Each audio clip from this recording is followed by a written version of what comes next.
Bienvenue sur Africa 24 dans cette nouvelle édition de l'Africa Tonight. Voici les titres de l'actualité. Des rencontres à venir pour la formation d'un nouveau gouvernement en Guinée. C'est l'annonce faite par les militaires ce samedi à la télévision nationale. Ces rencontres doivent débuter le 14 septembre. Condamnation à mort pour 4 accusés impliqués dans l'attaque d'une école bilingue de Kumba au Cameroun. Un verdict rendu par le tribunal militaire de Buea ce 7 septembre est contesté par les avocats de la défense. Et puis la République démocratique du Congo touchée par une flambée épidémique de méningite. À la date du 7 septembre, 261 cas suspects ont été recensés dans le nord-est du pays. Les détails à suivre dans ce journal. En Guinée, les militaires se préparent à former un nouveau gouvernement. Ils ont annoncé ce samedi qu'une série de rencontres allait débuter à partir du 14 septembre. Leaders politiques, organisations de la société civile, chefs des confessions religieuses ou encore représentations diplomatiques seront ainsi reçus par les militaires. Une annonce qui intervient une semaine après le coup de force qui a renversé le président Alpha Condé. Depuis, plusieurs organisations sont montées au créneau. La communauté économique des États de l'Afrique de l'Ouest notamment a suspendu ce 8 septembre la Guinée de ses instances. L'organisation qui avait d'ailleurs dépêché une mission dans le pays exige un retour immédiat à l'ordre constitutionnel. Nathalie. Après le putsch qu'il a perpétré au nom, dit-il, de la démocratie, le Comité national du rassemblement et du développement CNRD veut à présent tracer les lignes de la transition politique en Guinée. Ce 11 septembre, la junte militaire a annoncé des rencontres avec les principaux leaders d'opinion guinéens. Les concertations nationales qui s'ouvrent dès le 14 septembre 2021 visent notamment la formation d'un gouvernement d'union nationale. Le colonel Mamadi Doumbouya, président du CNRD, invite les différentes composantes à une rencontre au Palais du Peuple selon le programme ci-dessous. Mardi 14 septembre 2021, de 10h à 12h, les leaders des partis politiques. De 13h à 15h, 5 représentants de chacune des 4 coordinations régionales.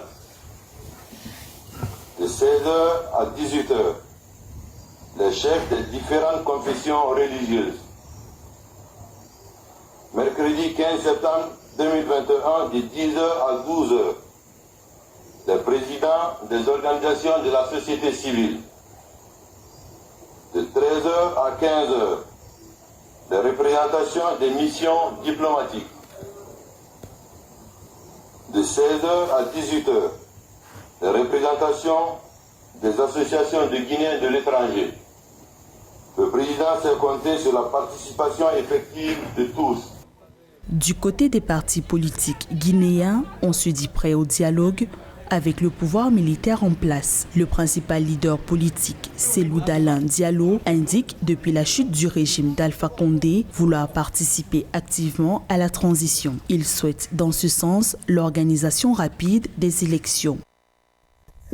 Je suis prêt à participer à un dialogue et même à un gouvernement de transition pour m'assurer que ce gouvernement va faire preuve de neutralité et d'impartialité vis-à-vis des partis politiques pour organiser très rapidement ces élections libres et transparentes pour sortir la Guinée de cette situation anormale. Et ceci dit, c'est qu'on peut demander aux autorités de transition, puisqu'ils ont condamné la corruption et le détournement des deniers publics, mais également la violation des droits humains, c'est aussi de veiller à ce que les victimes de ces violences aient droit à la justice, comme l'a demandé déjà les Nations Unies. Les nouvelles dispositions du CNRD interviennent au lendemain de sa rencontre avec une mission de la communauté économique des États de l'Afrique de l'Ouest qui affichait déjà son satisfecit. L'organisation sous-régionale qui continue d'exiger le retour rapide à l'ordre constitutionnel en Guinée et le transfert du pouvoir à des autorités civiles. La sentence est tombée au Cameroun. 4 accusés ont été condamnés à mort par le tribunal militaire de Buea. Ils sont impliqués dans le meurtre de 7 écoliers âgés de 9 à 12 ans. Le drame s'est produit le 24 octobre 2020 lorsqu'une dizaine d'hommes armés ont pris pour cible une école bilingue de la ville de Kumba située dans la région du sud-ouest. Si le verdict est contesté par les avocats de la défense, il relance également les débats sur la peine de mort. Roberto Bogbe. Le 24 octobre 2020, une dizaine d'hommes armés à moto avaient pris d'assaut l'école bilingue Mother Francisca de Kumba, dans la région du sud-ouest du Cameroun, et ouvert le feu sur des élèves. 7 enfants âgés de 9 à 12 ans sont froidement abattus. Une douzaine d'autres blessés par balle ou à coups de machette. 8 mois plus tard, le tribunal militaire de Buea, dans la région anglophone du sud-ouest, a délibéré après procès. 4 assaillants ont été condamnés ce 7 septembre à la peine de mort. Un procès irrégulier selon l'avocat de la défense. Seulement une personne sur les 4 condamnés à mort a dit être un ancien combattant indépendantiste. Les autres ont été arrêtés par la police, les yeux bandés, puis amenés au poste et forcés à faire des déclarations. Dans ce procès ouvert, 12 personnes au total avaient été accusées de terrorisme, hostilité à la patrie, sécession, insurrection, meurtre et possession illégale d'armes. Des faits très graves selon la loi camerounaise.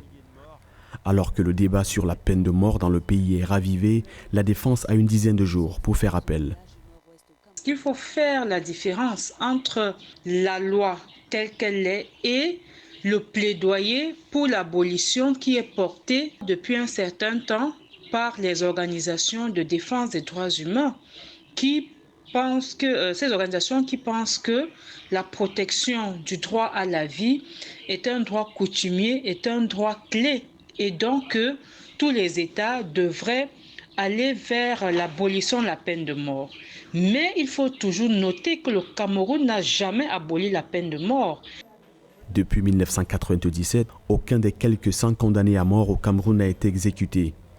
Depuis ce verdict, se multiplient les craintes de voir les 4 sécessionnistes présumés fusillés en place publique, comme l'a décidé le tribunal militaire dans le cadre de cette affaire. Il avait 78 ans. L'ancien Premier ministre ivoirien Charles Konan Banny est décédé ce vendredi 10 septembre des suites du coronavirus. L'ancien gouverneur de la BCEAO a rendu son dernier souffle à l'hôpital américain de Neuilly en France après avoir contracté le virus à Abidjan. Depuis, les hommages en son honneur fusent. Aïssatou Bari. Les hommages à son endroit se multiplient. L'ancien Premier ministre ivoirien Charles Konan Banny a tiré sa révérence. L'annonce a été faite ce 10 septembre. Selon les sources officielles, Charles Konan Banny est décédé de complications pulmonaires et respiratoires. Infecté par le Covid-19 à Abidjan, il avait été évacué à l'hôpital américain de Neuilly à Paris, où il rendit son dernier souffle, âgé de 78 ans. Je rends hommage à un grand serviteur de l'État, une personnalité politique de premier plan dont la contribution à la réconciliation nationale a été importante. Charles Konan Banny fut aussi un personnage central de la scène économique dans la sous-région ouest-africaine. Ancien gouverneur de la Banque centrale des États d'Afrique de l'Ouest dans les années 1994, c'est sous son mandat qu'a lieu la dévaluation du franc CFA. La Côte d'Ivoire, avec à sa tête le président Alassane Ouattara, est en deuil. Le président Henri Konan Bédié, président du PDCI RDA, est en deuil. Je retiens de lui un homme de devoir et de mission, un grand serviteur de l'État de Côte d'Ivoire qui a été toujours présent au moment où la Côte d'Ivoire a eu besoin de lui. Charles Konan Banny est un économiste aguerri. N'oubliez pas qu'il a été gouverneur de la BCEAO, la Banque centrale des États de l'Afrique de l'Ouest. La Côte d'Ivoire perd donc un grand homme. Un homme qui n'a jamais rechigné à la tâche. Un homme qui a servi son parti politique, le PDCI-RDA, jusqu'à la fin de sa vie. Cadre au PDCI, Parti démocratique de Côte d'Ivoire, Charles Konan Banny a occupé de 2005 à 2007 la fonction de Premier ministre sous Laurent Gbagbo. En 2011, après la crise post-électorale, il est nommé à la présidence de la commission Dialogue, Vérité et Réconciliation. Originaire de Yamoussoukro, ville natale de Félix Houphouët-Boigny, père de la nation ivoirienne, Charles Konan Banny s'était lancé en 2015 dans la course à la présidentielle avant de finalement jeter l'éponge. Depuis, il vivait reclus de la vie politique ivoirienne. Dans l'actualité également, l'Algérie ambitionne d'accroître ses exportations vers les marchés africains. C'est ce qu'a annoncé ce 10 septembre le ministère du Commerce et de la Promotion des exportations à l'occasion du salon économique destiné aux marchés africains organisé à Adrar. Pour ce faire, le gouvernement compte accorder des facilités aux exportateurs locaux hors hydrocarbures. Une décision motivée par les revenus des exportations hors hydrocarbures qui, selon le secrétaire général du ministère du Commerce, Redouane Ali, pourrait atteindre 5 milliards de dollars d'ici la fin de l'année 2021. Les autorités en alerte en République démocratique du Congo. Une flambée épidémique de méningite répertoriée dans la province de la Chopo, située au nord-est, a été déclarée. Selon le Bureau de l'Organisation mondiale de la santé en Afrique, les chiffres enregistrés à la date du 7 septembre font état de 261 cas suspects et 129 décès. Roberto Bokpe. Raideur de la nuque, sensibilité à la lumière, maux de tête, vomissements, fièvre, tels sont entre autres quelques symptômes de cette nouvelle épidémie de méningite qui s'accroît en RD Congo. Mardi 7 septembre, la maladie a été déclarée dans le nord-est du pays par le Bureau de l'Organisation mondiale de la santé en Afrique. 261 cas suspects et 129 décès ont été notifiés à cette même date. Il faut déjà savoir que la maladie est due à une bactérie qui est transmise d'une personne à l'autre par des gouttelettes de sécrétion respiratoire ou de gorge provenant du porteur ou bien du malade. Il y a les mesures de prévention contre la Covid qui sont en vigueur. Il faut que la population respecte aussi ces mesures. En respectant les mesures de prévention contre la Covid, on respecte aussi la plupart des mesures de prévention contre la méningite.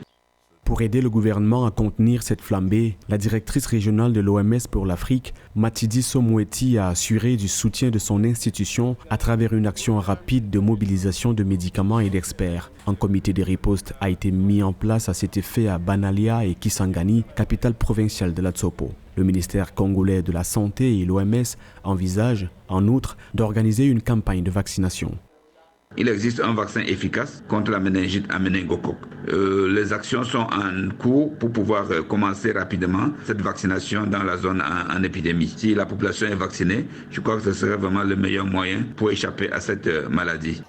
En RD Congo, des épidémies de méningite étaient déjà survenues dans plusieurs provinces. À en croire le Bureau Afrique de l'OMS, plus d'1,6 million de personnes âgées de 1 à 29 ans ont été vaccinées en 2016 dans la province de la Tsopo, qui se situe dans la ceinture africaine de méningite, s'étirant sur tout le continent et traversant 26 pays. Clap de fin pour la 13e édition du Festival des musiques urbaines d'Anoumabo en Côte d'Ivoire. Pendant 6 jours, de nombreux artistes ont fait danser les foules. Du côté des organisateurs, le pari semble réussi. L'organisation de cet événement n'a pas été de tout repos compte tenu du contexte de crise sanitaire. Un reportage de notre correspondante Nathalie Mou. La foi l'a emporté sur le doute pour l'organisation de la 13e édition du Festival des musiques urbaines d'Anoumabo, le FEMUA, en Côte d'Ivoire. La rencontre culturelle annuelle a, comme à l'accoutumée, offert du beau spectacle au public. La 13e édition du FEMUA a eu une ambiance particulière marquée par la pandémie de Covid-19. Cette pathologie qui a retardé d'1 an le festival, de la même manière qu'il a, durant de longs mois, paralysé le milieu culturel. Je doutais, mais j'ai cru. Voilà, je doutais, j'ai cru.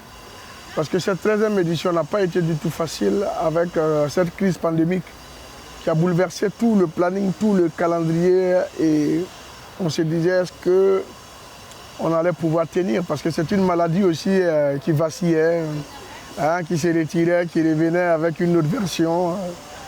Et jusqu'à maintenant, je peux dire maintenant, ouf. Le FEMUA est un festival d'intégration.